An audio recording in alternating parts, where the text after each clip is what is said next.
అధ్యక్షుడు అలాగే ఎమ్మెల్యే అన్న రామ్మోహన్ రెడ్డి గారికి, గౌరవ పెద్దలు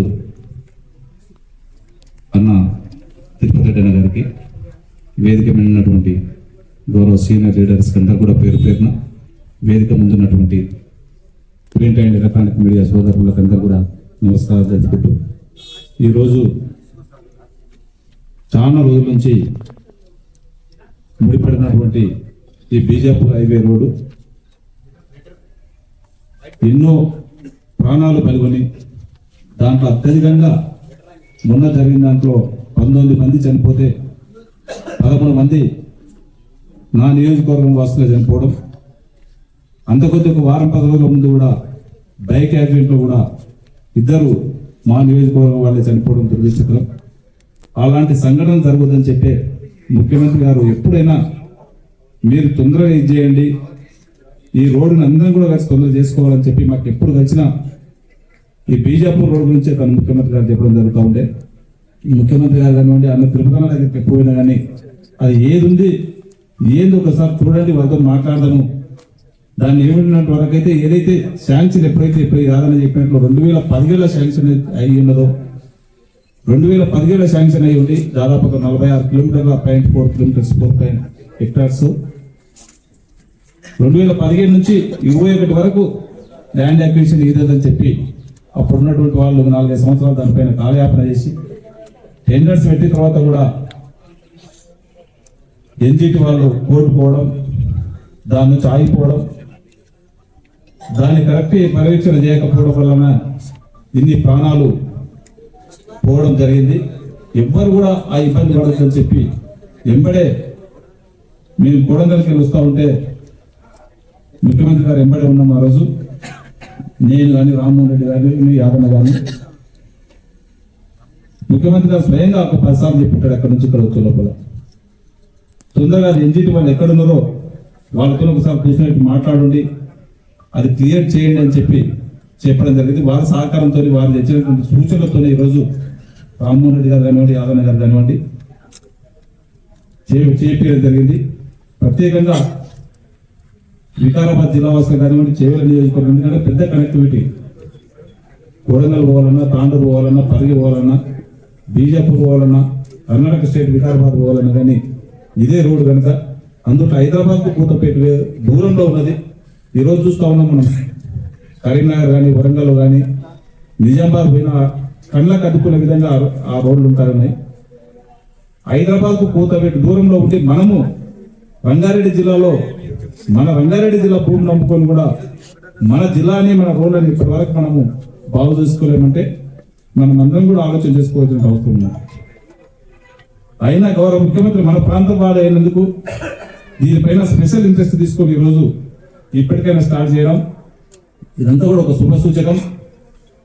ఇది ఒకటే కాకుండా మన ప్రాంతంలో ఉన్నటువంటి రోడ్లన్నింటినీ కూడా ఇప్పటికే మా నియోజకవర్గానికి మన తిరుపతి నగర్ సహకారంతో, తిరుపతి నగర్ సహకారంతో, ముఖ్యమంత్రి గారి సహకారంతో తాండూరు నియోజకవర్గానికి అత్యధికంగా రోడ్లు కూడా ఫండ్స్ ఇచ్చినందుకు ప్రత్యేకంగా ఈ వేదిక ద్వారా వారికి కూడా ధన్యవాదాలు తెలుపుతూ, ముఖ్యంగా ఇలాంటి కాంట్రాక్టర్ కూడా వేదిక ద్వారా వారికి ఒకసారి అర్థం చేస్తూ ఉన్నాం. దయచేసి తొందరగా వీలైనంత వరకు తొందరగా ఇప్పటికీ జరిగిపోయింది.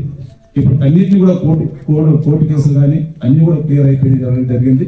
స్పీడప్ చేసి తొందరగా మరొక చిన్న ఇన్సిడెంట్ కూడా కాకుండా మీరు తొందరగా చేయాలని చెప్పి కూడా మీ ద్వారా వారికి విజ్ఞప్తి చేసుకుంటూ అధికారులు కూడా స్పందించి ఎంబడే ఎక్కడ కూడా టెక్నికల్ గా కానీ పేపర్ వర్క్ కానీ ఇలా కాకుండా వాళ్ళకి సహకరించి తొందరగా చేయాలని చెప్పి కూడా ఒకసారి అర్థం చేస్తా ఉన్నాం. ఈ కార్యక్రమం లోపల చేవెళ్ళ నియోజకవర్గం సంబంధించినటువంటి ముఖ్య నాయకులు, ఈ పత్రికా సమావేశానికి ఇచ్చినటువంటి ఎలక్ట్రానిక్ అండ్ ప్రింట్ మీడియా సోదరులందరూ కూడా నమస్కారం. ఈ యొక్క అప్పా జంక్షన్ నుంచి మంగళగూడ వరకు ఏదైతే జాతీయ రహదారి కింద కావాలని గతం లోపల ఆస్కర్ ఫెర్నాండెస్ గారు, మన్మోహన్ సింగ్ గారు ప్రధానమంత్రిగా ఉన్నప్పుడు, రోషయ్య గారు ముఖ్యమంత్రిగా ఉన్న సమయం నుంచి కూడా ఒక లెటర్ తీసుకోవడం జరిగింది. ఆ లెటర్స్ అన్ని కూడా కాపీస్ ఇస్తున్నాను. తర్వాత జైపాల్ రెడ్డి గారితో కూడా లెటర్ తీసుకోవడం జరిగింది. కిరణ్ కుమార్ రెడ్డి గారితో కూడా లెటర్ తీసుకోవడం జరిగింది. అవన్నీ కూడా కాపీస్ ఇస్తున్నాం. ఇవన్నీ లెటర్స్ ఇచ్చి అప్పుడున్న ఆస్కర్ ఫెర్నాండెస్ గారు ఇప్పుడు చనిపోయారు, గడ్కరీ గారి ప్లేస్ లో ఆ రోజు ఉపరితల రవాణా శాఖ మంత్రిగా ఆస్కర్ ఫెర్నాండెస్ గారు కర్ణాటక నుంచి ప్రాతినిధ్యం వహిస్తున్నారు. ఆయన నేను ప్రత్యేకంగా బేగంపేట ఎయిర్పోర్ట్ లో మల్లికార్జున ఖర్గే గారి అల్లుడు రాధాకృష్ణ, మన తిరుపతి రెడ్డి గారికి కూడా పరిచయం, మేమంతా కూడా గుల్బర్గాలో కూడా పోయి మల్లికార్జున ఖర్గే గారు అఖిల భారత కాంగ్రెస్ పార్టీ అధ్యక్షులు అయిన తర్వాత కూడా మేము పర్సనల్ గా వెళ్ళి కూడా అతని సన్మానం కూడా చేసి రావడం జరిగింది. ఆయన ద్వారానే అపాయింట్మెంట్ తీసుకొని మన బేగంపేట ఎయిర్పోర్ట్ లోనే అతన్ని కలవడానికి కానీ ఈ విజ్ఞాపన పత్రం తీసుకొని నేను వెళ్ళాను. చాలా బిజీగా ఉన్నాడు. మీరు చాపర్లో రండి, బసవ కళ్యాణ్ పోతున్నాం, అక్కడ మాట్లాడుతున్నాడు. చాపర్లో ఎక్కి కూర్చున్న రిప్రజెంటేషన్ తోన అక్కడ ధరమ్ సింగ్ అని చెప్పి కర్ణాటక ముఖ్యమంత్రి గతంలో పనిచేసినాడు. ఆయన ఇంట్లోనే అనిల్ లాడ్ అని ఒక రాజ్యసభ సభ్యుడు, కొత్తగా రాజ్యసభ సభ్యత్వం ఇచ్చారు. ఆయన ఫెలిసిటేషన్ ఫంక్షన్ అటెండ్ అవుతున్నాడు. ఆ రోజు ఆ ప్రోగ్రాం కాగానే నాకు అపాయింట్మెంట్ ఇస్తే, ఆయనకు కలిసి ఇస్తే ఆయన తప్పకుండా శాంక్షన్ చేద్దామని సాంకేతికంగా టెక్నికల్ శాంక్షన్ ఆయన ఇచ్చేసి, తర్వాత ఇంతకుముందు తిరుపతిలో చెప్పినట్టుగా ప్రభుత్వం మారింది కేంద్రంలో. అక్కడ బీజేపీ ప్రభుత్వం, ఇక్కడ బీఆర్ఎస్ ప్రభుత్వం వచ్చిన తర్వాత కూడా మేము మా యొక్క ప్రతిపాదనని కొనసాగిస్తూనే ఉన్నాం. ఆ తరుణం లోపల టెండర్లు వాళ్ళు పిలవడం జరిగింది, కానీ దానికి సంబంధించిన ప్రక్రియ ఏదైతే ఫాలో అప్ యాక్షన్ అయితే చేయాలో అక్కడ ఉన్నటువంటి కేంద్రంలో ఉన్నటువంటి బీజేపీ ప్రభుత్వంలో ఉన్నటువంటి నాయకులు కావచ్చు, ఇక్కడ బీఆర్ఎస్ నుంచి ప్రాతినిధ్యం వహిస్తున్నటువంటి నాయకులు కావచ్చు, వాళ్ళు ఏమాత్రం కూడా ఈ యొక్క ప్రాజెక్టు గురించి ఎలాంటి ఆలోచన కూడా వాళ్ళు చేయలేదు. ఆ కారణం వల్లనే కొన్ని వందల మంది మన ప్రాంత వాసులు దుర్మరణం చెందడం జరిగింది. కొంతమంది వికలాంగులు కూడా మారిపోవడం జరిగింది మన కళ్ళెదుటనే. అలాంటి సందర్భంలో ఇంతకుముందు మనోహర్ తాండూరు శాసనసభ చెప్పినట్టుగా మేమంతా కూడా ఒకసారి కొడంగల్ బై రోడ్ పరిగి ఆలూరు గేట్కి వెళ్ళి వస్తున్నాం. నేనే ముఖ్యమంత్రి గారి దృష్టికి తీసుకొచ్చిన సబ్జెక్ట్ ఏమనంటే, ఈ ఆలూరు దగ్గర కూరగాయలు అమ్మేటోళ్ళు చనిపోవడం జరిగింది. కూరగాయలు కొనడానికి కూడా సాధారణ మహిళలు, కుటుంబ సభ్యులు కార్లు ఆపి ఇక్కడ కొనుక్కుంటారు, స్కూటర్లు, మోటార్ సైకిల్ ఆపి, వాళ్ళు కూడా చనిపోవడం జరిగిందని గౌరవ ముఖ్యమంత్రి గారి దృష్టికి నేను తీసుకొస్తే వెంటనే ముఖ్యమంత్రి గారు స్పందించి ఏమన్నారంటే, ఎవరైతే పర్యావరణ ప్రేమికులు కోర్టులో కేసు వేసినారో వాళ్ళని నా దగ్గర తీసుకురా, అది విడ్రా చేపిజం కేసు అని ఆ రోజు యాదన కూడా ఉన్నారు, అందరి మధ్య చెప్పడం జరిగింది. చెప్పిన తర్వాత వాళ్ళని నా ఇంటికి పిలిపించాడు. ప్రణయరావు జువాది అని ఎవరైతే పర్యావరణ ప్రేమికులు ఉన్నారో వాళ్ళని మా ఇంటికి పిలిపించి మణికొండలో మాట్లాడక ముందు నేను ఏమనుకున్నా అంటే, వీళ్ళు కావాలనే కొంతమంది కోర్టులలో కేసులు వేసి బ్లాక్ మెయిల్ కూడా చేస్తుంది. నేను అట్లాంటి కేటగిరీ వాళ్ళనుకొని పిలిపించాను. కానీ పిలిచిన తర్వాత చూస్తే వాళ్ళతో మాట్లాడుతుందంటే, వాళ్ళ 100 మంది సంఘం ఉన్నారు. ఆ 100 మంది సంఘంలో చాలా మంది మహిళలు, విజ్ఞానవంతులు, ప్రొఫెసర్స్ చాలా మంది ఉన్నారు వాళ్ళ దాంట్లో. అర్థమైపోయింది నాకు పరిస్థితి, వీళ్ళు అలాంటి బ్యాచ్ కాదు, వాళ్ళు నిజంగానే పర్యావరణానికి సంబంధించిన సంస్థ అనేది అర్థమైంది. ముఖ్యమంత్రి గారి దృష్టికి మళ్ళీ తీసుకెళ్ళారు. వీళ్ళు ఇట్లాంటి వాళ్ళు ఉన్నారు, మీరు ఎవరైనా ఒక ఐఏఎస్ అధికారిని ఇవ్వండి, మాకు సాల్వ్ చేస్తామని చెప్పినాడు. అప్పుడు శ్రీనివాసరాజు గారు తను ఇస్తాను, నువ్వు పిలిచి మాట్లాడి ఆ విషయాన్ని పరిష్కరించాలని ముఖ్యమంత్రి గారు నాకు ఆదేశాలు ఇవ్వడం జరిగింది. అప్పుడు నేను యాదయ్య గారిని కూడా తీసుకొని ముఖ్యమంత్రి గారి కార్యాలయం లోపల మీటింగ్ ఉంటే, ఆ మీటింగ్ లోపల శ్రీనివాసరాజు గారు, నేషనల్ హైవే అథారిటీ నుంచి నాగేశ్వరరావు గారు రీజనల్ డైరెక్టర్, మేము కలిసి మీటింగ్ చేసినాం ముఖ్యమంత్రి కార్యాలయంలో. ఆ మీటింగ్ లోపల ఒక ప్రతిపాదన ఇచ్చినాం, ఎందుకంటే వాళ్ళు వినేటట్టుగా లేదు కాబట్టి ఒక ప్రతిపాదన ఏమి ఇచ్చినామంటే, మొత్తం 935 చెట్లు ఉంటే 800 చెట్లు యథావిధిగా రోడ్డుకు మధ్యలో ఒక సైడ్ చెట్లు, మధ్యలో చెట్లు, ఒక సైడ్ రోడ్డు, ఇంకో సైడ్ రోడ్డు, ఇంకా 135 చెట్లు మాత్రం అవి కొద్దిగా మధ్యలో వస్తున్నాయి, రోడ్డు మధ్యలో వస్తున్నాయి. దాన్ని తీసి ఆ యొక్క ఓపెన్ స్పేస్ ఎక్కడైతే ఉంటుందో రోడ్డు పక్కన లెఫ్ట్ కానీ రైట్ కానీ అక్కడ పెడతాం, అది కూడా ట్రాన్స్లోకేట్ చేస్తాం, చెట్లు కొట్టే అని మంచి ప్రతిపాదన. ఒక స్ట్రెచ్ ప్లాన్ కూడా వాళ్ళకి ఇవ్వడం జరిగింది. ఎట్లెట్లా వస్తాయి కూడా ఒక మాస్టర్ ప్లాన్ తయారు చేసి అక్కడి నుంచి ఇక్కడ వరకు టోటల్ గా మన కూడా వరకు ఇవ్వడం జరిగింది. ఇచ్చిన తర్వాత అది చూసి వాళ్ళు మా సంఘ సభ్యులతో కూడా మాట్లాడి తెలియజేస్తామని చెప్పి తెలియజేశారు.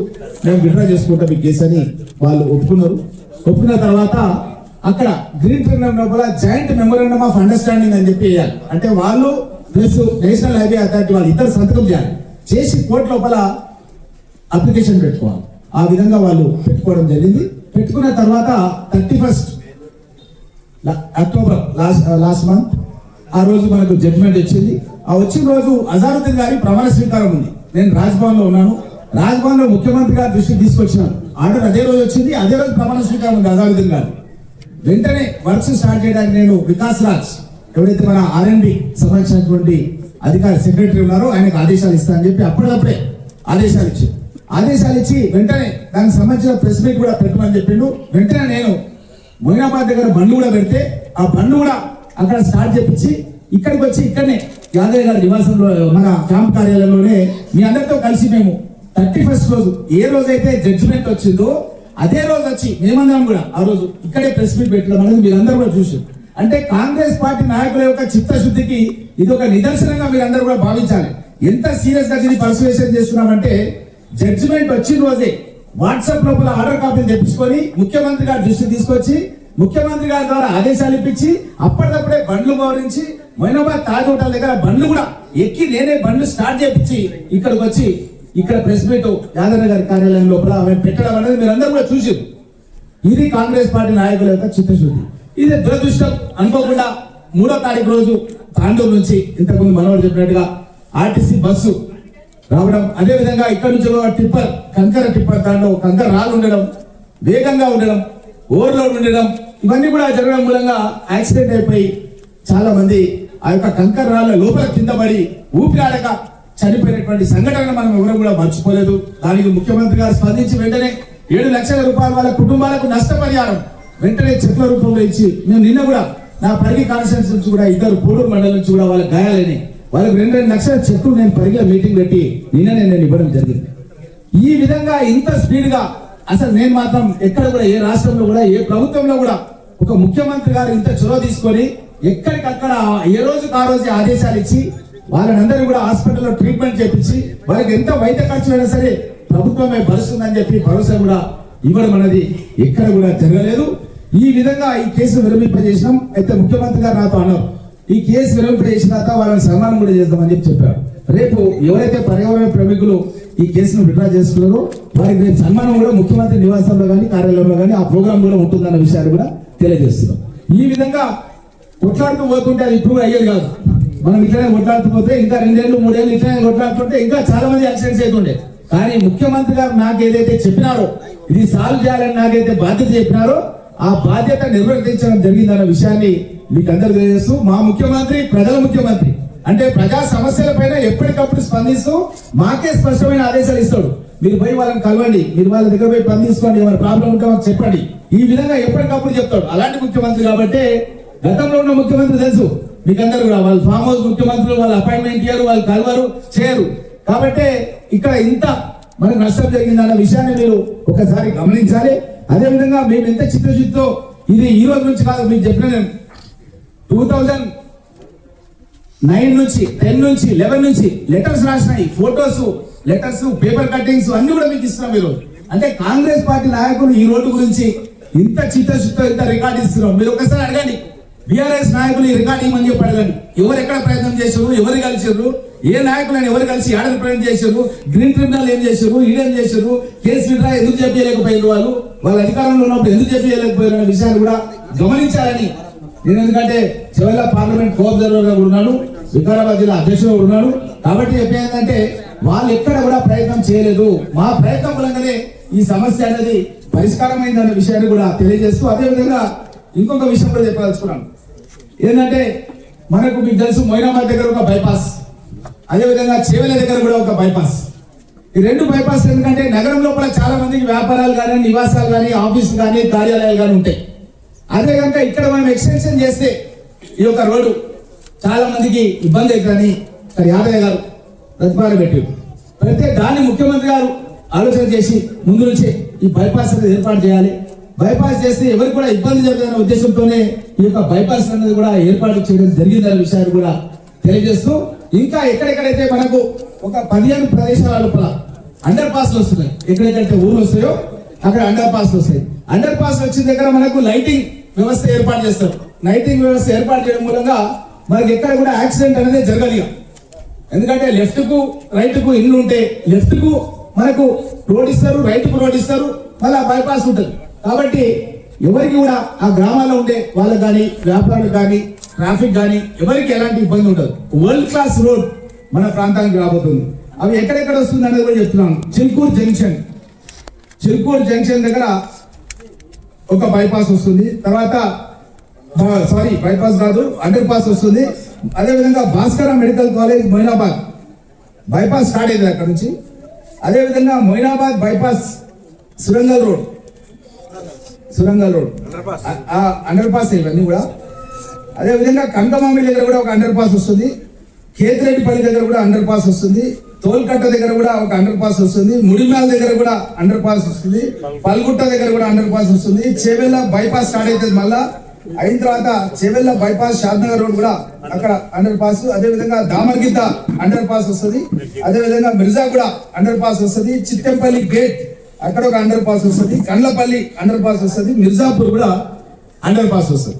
ఈ విధంగా ఇవన్నీ కూడా అండర్ పాస్ రావడం అనేది చాలా మనకు మంచిది. ఎందుకంటే ఎక్కడైతే అండర్ పాస్ వస్తుందో అక్కడ 4 ట్రాకే కాకుండా సర్వీస్ రోడ్ కూడా ఇస్తాం. మనం లెఫ్ట్ కు రైట్ కు నివాస స్థలాలు ఉంటే, ఇల్లు ఉంటే లెఫ్ట్ కు రైట్ కు మనం సర్వీస్ రోడ్ కూడా ఇస్తాం. ఆ సర్వీస్ రోడ్ ఇవ్వడం మూలంగా అది 4 ట్రాక్ కాదు, 6 ట్రాక్ లాగా ఏర్పడిపోతుంది. ఆ ఏరియా మొత్తం కూడా అంత ఎస్టాబ్లిష్మెంట్ చేయాల్సి వస్తుంది, ఇన్ఫ్రాస్ట్రక్చర్ అంతా కూడా. కాబట్టి ఈ యొక్క ప్రాజెక్టు విషయం లోపల ముఖ్యమంత్రి గారు మెగా కృష్ణారెడ్డిని ఒకసారి తన ఛాంబర్ లోనే పిలిపించి భోజనం కూడా మెగా కృష్ణారెడ్డి గారు నేను కలిసి సీఎం గారు ఆ రోజు చెప్పి ఈ సమస్య పరిష్కారం తొందరగా మీరు వర్క్ చేయాలని కూడా గతంలో చేయడం జరిగింది. లంచ్ కూడా చేసి నేను తర్వాత రెగ్యులర్ గా ఫోన్ లో కూడా మాట్లాడుతున్నాను మెగా కృష్ణారెడ్డి గారితో. మెగా కృష్ణారెడ్డి గారు ఏం చెప్పారంటే ఒక 4 బ్యాచ్లు పెడతా నేను ఈ యొక్క వర్క్ విషయం లోపల. ఏ బ్యాచ్ ఎక్కడ వర్క్ చేయాలో అక్కడ వర్క్ ఆటోమేటిక్ గా చేస్తూనే ఉంటది. అంటే సాధారణంగా ఏం చేస్తారంటే ఒక దగ్గర స్టార్ట్ చేసి మెల్లమెల్లగా చేసుకుంటూ పోతాం. అట్లా కాదు, ఇది దేనికి దానికి బ్యాచ్లు పెట్టేసి 4 బ్యాచ్లు. ఆ 4 బ్యాచ్లు నిర్విరామంగా డే నైట్ పనిచేస్తూ, నేను రాత్రి 12 గంటలకు హైదరాబాద్ వచ్చిన పనికి వెళ్ళి వచ్చినప్పుడు చూస్తా ఉన్నా, లైట్లు వేసుకొని కూడా పనిచేస్తున్నాం. అంటే ముఖ్యమంత్రి గారు ఎంత సీరియస్ గా ఉన్నారు ఈ ప్రాజెక్టు పైన అన్నదానికి ఇది ఒక నిదర్శనం అనే విషయాన్ని కూడా మీ అందరికీ కూడా తెలియజేస్తూ, తప్పకుండా ఈ ప్రాజెక్టును యాక్చువల్ గా అయితే టైం 1.5 year ఉన్నా వాళ్ళు చెప్పడం ఏంటంటే మేమైతే ఏడాది లోపలనే పూర్తి చేస్తాం, కానీ మేము మాత్రం 9 నెలలు చేయాలని మా మనసులో పెట్టుకున్నాం అన్న విషయాన్ని ఈ యొక్క అధికారులు ఎవరైతే ఉన్నారో నిరంతరం నేను వాళ్ళతో మాట్లాడుతున్నాను. వాళ్ళు చెప్పిన విషయం మెగా ఇన్ఫ్రాస్ట్రక్చర్ సంబంధించిన అధికారులు నాకు చెప్పడం జరిగిందన్న విషయాన్ని కూడా మీకు అందరూ తెలియజేస్తూ, మీకు అందరూ తెలుసు రోడ్డు ఎంత వేగంగా నడుస్తుంది, పనులు ఎట్లా నడుస్తున్నాయని కూడా మీరు అందరూ కూడా గమనిస్తున్నారు ఏ విధంగా నడుస్తున్నారు. మన ప్రాంతానికి ముఖ్యంగా మన ఉమ్మడి రంగారెడ్డి జిల్లాలోనే ఇప్పుడు కొడంగల్ కూడా అంతర్భాగం. కొడంగల్ కాన్స్టిట్యున్సీ అనేది వికారాబాద్ డిస్ట్రిక్ట్ లో ఉంది. ఇప్పుడు వికారాబాద్ అనేది గతంలో మన రంగారెడ్డి జిల్లాలో ఉండే. ముఖ్యమంత్రి గారు ఇప్పుడు మన ఉమ్మడి రంగారెడ్డి జిల్లా నుంచే ముఖ్యమంత్రిగా ఉన్నట్టుగా లెక్క. ఈ ప్రాంతానికి జరుగుతున్న అభివృద్ధి గురించి ఇప్పుడు నేను ఒక వెడ్డింగ్ కార్డు ఇవ్వడానికి ముఖ్యమంత్రి గారిని కలిసినప్పుడు నన్ను కూర్చోబెట్టి ఎక్స్ప్లెయిన్ చేశారు. ముఖ్యంగా ఏంటంటే మన కోత్వాలగూడ నుంచి ఏదైతే మన 17 ఎగ్జిట్ ప్రాంతం నుంచి ఒక స్పెషల్ రోడ్డు తీసుకొచ్చి దాన్ని షాబాద్ నుంచి నెక్స్ట్ మన తిరుమలాపూర్ నుంచి మన కొందుర్గు మండల్ తీసుకొచ్చి కొందుర్గు మండల్ నుంచి ఇది మన పరిగి మండల్ లోపల చిట్యాల గ్రామం, యావాజిగూడ గ్రామం, ఈ గ్రామం నుంచి దోమ మండల్ లోపల మన గూడూరు పరిసర ప్రాంతాల నుంచి తీసుకొని ఏదైతే ఇండస్ట్రియల్ పార్క్ ఏర్పాటు చేయబోతున్నారో పెద్ద ఎత్తున భూసేకరణ చేసి మన జిల్లా లోపల ఉన్న నిరుద్యోగ యువకులకు ఉద్యోగ అవకాశాలు కల్పిస్తాం. మీరు ఎవరైతే భూ నిర్వాసితులు ఉంటారో వాళ్ళందరినీ కూడా మీరు కన్విన్స్ చేయాలి అన్న విషయాన్ని ముఖ్యమంత్రి గారు ఇప్పుడే చెప్పడం జరిగింది. నేను గతంలో చూసినాను BHCL లో పటంచెరువులో అటు సైడ్ బస్సులలో ఉద్యోగస్తులను తీసుకుపోయి మళ్ళీ వాళ్ళ ఇంటి దగ్గరనే డ్రాప్ చేసేవాళ్ళు. అలాంటి పరిస్థితి ఈ రోడ్లన్నీ డెవలప్ అయిన తర్వాత మన చెవెళ్ళ నుంచి, వికారాబాద్ నుంచి, పరిగి నుంచి, తాండూరు నుంచి కూడా ఉద్యోగస్తులు ఎవరైతే జాబ్ కావాలో ప్రైవేట్ సెక్టార్ లో వాళ్ళని తీసుకొచ్చి హకీంపేట్ ఇండస్ట్రియల్ ఏరియా అనేది ఏదైతే ఉందో దాన్ని ఇంకా పెద్ద ఎత్తున ఎక్స్టెండ్ చేసి ఆ ఇండస్ట్రియల్ ఎస్టేట్ లోపల నిరుద్యోగ యువకులకు ఉద్యోగ అవకాశాలు కల్పిస్తాం. దాన్ని ఇండస్ట్రియల్ హబ్ చేస్తాం. గతం లోపల అన్ని అబద్ధాలు ప్రచారం చేసిరు, అదేదో కెమికల్ ఫ్యాక్టరీలు చేస్తున్నారని, అవన్నీ కూడా అబద్ధాలు. అది అన్ని రకాల యూనిట్స్ కూడా అక్కడ ఏర్పాటు చేయడం జరుగుతుంది. అది బీఆర్ఎస్ వాళ్ళు సోషల్ మీడియా పరంగా ఎన్నో అబద్ధాలు చెప్పారు. ఇప్పుడు అన్ని కూడా ప్రజలు చూడబోతున్నారు కొన్ని రోజుల ఏ విధమైన ఇండస్ట్రియల్ హబ్ వస్తుంది. అక్కడ ఇన్స్టిట్యూషన్స్ కూడా ఎస్టాబ్లిష్మెంట్ చేసే యోచనలో ముఖ్యమంత్రి గారు ఉన్నారు. ఈ విధంగా ఈ యొక్క హబ్ ని అక్కడ ఎస్టాబ్లిష్మెంట్ చేయడం మూలంగా ఒక వరల్డ్ క్లాస్ రోడ్ మన ORR నుంచి రీజనల్ రింగ్ రోడ్ కనెక్ట్ అయ్యే విధంగా స్పెషల్ రోడ్ కూడా మన ఒక ప్రాంతానికి వస్తుంది. ఇది కాకుండా రీజనల్ రింగ్ రోడ్ కూడా మన ప్రాంతానికి గౌరవ ముఖ్యమంత్రి గారు ఈ రీజనల్ రింగ్ రోడ్ తో పాటు ఒక ట్రైన్ ఫెసిలిటీ కూడా వస్తుంది. దాంతో పాటు ఎట్లయితే మన మెట్రో ట్రైన్స్ అయితే ఉన్నాయో ఆ విధంగా ట్రైన్ ఫెసిలిటీ ఉంటుంది. సుమారు దగ్గర 50,000 కోట్ల రూపాయలకు సంబంధించినటువంటి ప్రాజెక్టు, దాన్ని కూడా మన ప్రాంతంలోనే రూపకల్పన చేయడం, ఈ విధంగా కొత్తగా హైబ్రిడ్ రోడ్స్ కూడా వేయడం, ఇవన్నీ కూడా మన ప్రాంతానికి రావడం. అదే కాకుండా ఈ యొక్క వికారాబాద్ నుంచి ఒక రైల్వే లైన్ కూడా పరిగి నుంచి కొడంగల్, నారాయణపేట్, మక్తల్ కూడా ఒక రైల్వే లైన్ కు ఒక 450 కోట్ల రూపాయలు క్యాబినెట్ లో పెట్టి ఆల్రెడీ శాంక్షన్ ఇచ్చారు భూసేకరణ గురించి. తొందరలోనే ఆ రైల్వే లైన్ కూడా స్టార్ట్ కాబోతుంది. కాబట్టి ఇంత పెద్ద ఎత్తున అభివృద్ధి కార్యక్రమాలు గతంలో ఎప్పుడు ఏ ప్రభుత్వంలో కూడా జరిగిన అభివృద్ధి కార్యక్రమాలు గౌరవ ముఖ్యమంత్రి రేవంత్ రెడ్డి గారు వచ్చిన తర్వాతనే మన ప్రాంతానికి జరుగుతున్నాయి. మన ప్రాంతానికి గతం లోపల మీకు తెలుసు, ప్రాణహిత చేవెళ్ల పనులు నేను యాదన్నప్పుడు, రాజశేఖర రెడ్డి గారు ముఖ్యమంత్రిగా ఉన్నప్పుడు, ప్రసాద్ కుమార్ గారు ముందే మేము వికారాబాద్ బ్లాక్ గ్రౌండ్ లోపల ప్రాణహిత చేవెళ్ల జలాలు మన ప్రాంతానికి రావాలి, మన జిల్లాకు రావాలని అడిగినాం. కానీ దాని పనులు శంకర్పల్లి దగ్గర జరిగినాయి. చంద్రిప దగ్గర పోయి క్రేన్ల దిగినాం. మేము ఇద్దరం కలిసి క్రేన్ల దిగితే అండర్ గ్రౌండ్ టన్నల్ లోపల కిలోమీటర్ల కొద్ది పని జరిగింది. అలాంటి పనులను రద్దు చేసింది ఎవరంటే బీఆర్ఎస్ ప్రభుత్వం.